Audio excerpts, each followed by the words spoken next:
Welcome back to Chapter 4, the final chapter of the Tale of Two Frogs on Hobby Reviews by Hans. Now, as a quick recap for what this project is, all the way back at the beginning, I picked up two Tamiya frogs on eBay used for approximately $180 for the pair. And I wanted to answer two questions here. And I wanted to know, if you were going to buy a vintage Tamiya frog today, is it worth it to buy a vintage frog and fix it up, as opposed to buying a new frog? For multiple reasons, financial things like that. The other question I had was, in 2025, is it worth, and what can you get out of a frog if you hop this thing up? Now, I'm going to come back to this one because this gets a lot more complicated, and I have a few things that I did on the car just to finish up a recap on that build. Frog number one, and I kind of more clearly answered this in the previous video, but I'll recap it as well. So this frog realistically cost me just under $200 from purchase, replacement parts, things like that. I had to replace the body, had to replace the tires, a couple of wheels. Expect to do that on an old frog. I replaced the mechanical speed control, and I did a good cleaning, rebuild, things like that. So from a dollar-wise standpoint, yes. If you're gonna get a good deal on an old Tamiya frog, say under, like I said, keep it under $100 at the most. Not pay more than $100 for a frog. Honestly, try to get it for 75. That makes it viable because parts do add up quick. And I'm not gonna lie on this one. Parts are surprisingly annoying to get for this car right now in 2025. Now, as they enter re-release cycles, things like that, some parts hit the market again. Might change as things go on. Getting parts for this car was actually pretty annoying, for a lot of them. In particular, the body was very annoying to get. This is one of the few genuine Tamiya bodies I was able to find online. That being said, the frog, I purchased this car for nostalgia purposes. I am someone who's been in this hobby on and off for quite a long time. For me, the frog was the car of my childhood. There was a lot of mystique and a lot of nostalgia and a lot of really just happiness that came out of buying and driving this car. Stock Tamiya frog, I will say, yes, it has its limitations, but it is still a fun car. It is a fun car on the dirt specifically. Don't bother on grass. Don't bother on pavement unless you change the tires. Don't bother changing the motor. You will have a good time with this car if you are someone that was in the hobby back then and can appreciate what this is. I will come back in a little bit though for a full review on my opinion of the frog in general. Now, frog number two. This one had a different question. My question was, in 2025, hopping up a frog, what can you do? What is it worth it? What can you get? Now, I spent a lot of time shopping for parts on this car. A lot of time shopping for parts on this car. And most of them, honestly, when you look at them, they're shiny, is all they do. They don't actually improve much of the car. A lot of the aluminum stuff out there doesn't fix parts that have issues on this car. They don't really modify sufficiently what you need to modify. I found very quickly that you need to do a lot of custom work to do any modifications of any note on the frog. Now, as a recap of what I did on here. So, Tamiya does have new wheels available now.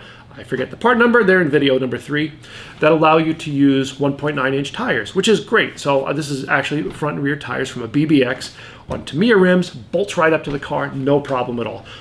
That's a cool thing for it. It's about the only thing you can really do other than electronics. So of course, 2.4 gigahertz radio as opposed to the old ones.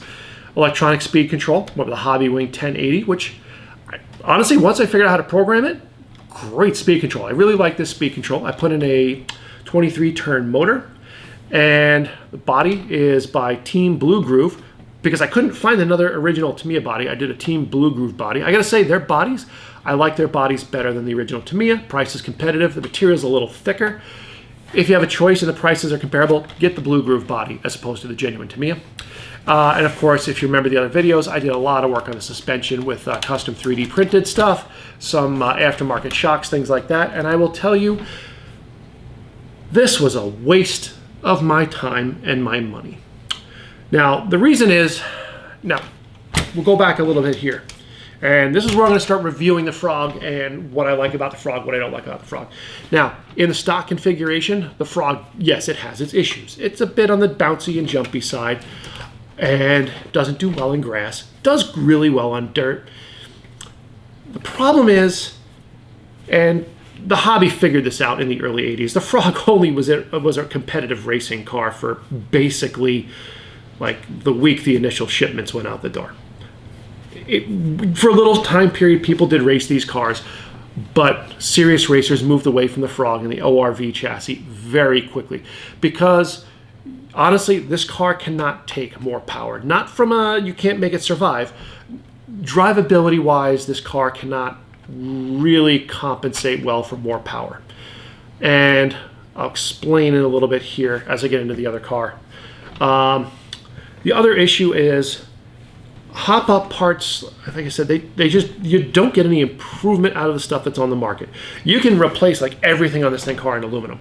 It does not fix the fundamental flaws of the car that become exacerbated by a more compliant suspension and more power. So like I said, one of the bigger issues everyone talks about with the Frog is the fact it's so bouncy. I mean, of course, on this table it doesn't bounce, but on my hard desk I showed you in the last video, it's bouncy. So you put softer springs, smoother suspension, which is essentially what I did to this car. And what that does is it really shows you exactly how top heavy and rear heavy this car is. Now, these cars are made for dirt. The original Frog was made as a dirt car. If you're going to keep this thing on dirt or gravel, stock power, and you like the vintage feel, you can have a lot of fun with the original Frog. You just add more power to this car, and you add a suspension that can actually start to move and flex and have some suppleness to it. You're going to find very quickly that this car will, God, the worst thing you can do with this car is actually give it traction. I know that sounds weird, but the worst thing you can do with a Frog is give it traction because it is so back heavy. Realistically, if you look at this, you have your battery, your speed control, your receiver, your gearbox, your motor. All your weight is in the back on this car. I mean, it is very back heavy. When I put it on the scales, it is almost a pound more weight on the back tires than on the front tires. And I'm not even making that up. It was, I think, like 400 gram difference between the front and the back on the postal scale. What that means is that you break the back end loose, you're going to swap ends. You lock the back end, you're going to swap ends. This thing wants to go ass end first on pretty much anything that you're driving on. The other issue is a lot of this weight, all your weight is up high. Now the chassis just makes it worse. It just pushes all the weight so up high that you get tremendous amounts of body roll in this car if you soften the suspension a bit. So like I said, when it comes to this, I'm going to tell you right now, if you have to buy a Frog and you have a choice between a modified Frog and an original Frog, keep it original. Keep the original silver can motor. The only upgrades I would tell you that you really want to do on this car, I'm not even going to tell you to upgrade the shocks. I'm just going to tell you to put in electronic speed control and a more modern battery and a 2.4 gigahertz radio. That's it. Keep the stock motor, keep the stock tires, keep the stock shocks, keep this thing stock. That's it, because that is a fun car. An overpowered, over-tractioned, over-suspensioned Frog, you can get you gotta tune the hell out of this thing to get it drivable, much less drivable well. Honestly, I've had so many issues with this car, just flipping and rolling and everything with the suspension modifications. Really, and the only things I've really done that change anything were the shocks and the motor. It's just, I mean, it's one of those, yeah. Now, if you enjoy your vintage cars, that's a whole different thing. But I will tell you this, if you are shopping for a car for fun driving in 2025 and you are not locked into a Frog for vintage reasons, but you want a Tamiya, I'll tell you this. For $100 less than this car, you can get the Fighter Next Gen, the DT04 chassis, which is in every quantifiable way a superior car to the Frog. This thing is overpriced for what it is. It's a $225 car plus the motor. You do any modification to this thing, you're in the range of a BBX. So if you want just a fun little inexpensive basher and you want a Tamiya, go with the DT04. If you want a Tamiya with some more performance to it and you just want that vintage feel, go with the BBX. Now, if you want to go a little more vintage and you want to go with a little more power, a little more performance, honestly, I'm going to answer the same thing I answered in the late 80s. You go Kyosho. If you want to stay within this range of cars, you know, the Optima Pro here, four-wheel drive. It's not that much newer of a design than the Frog. God, this is so much superior of a car.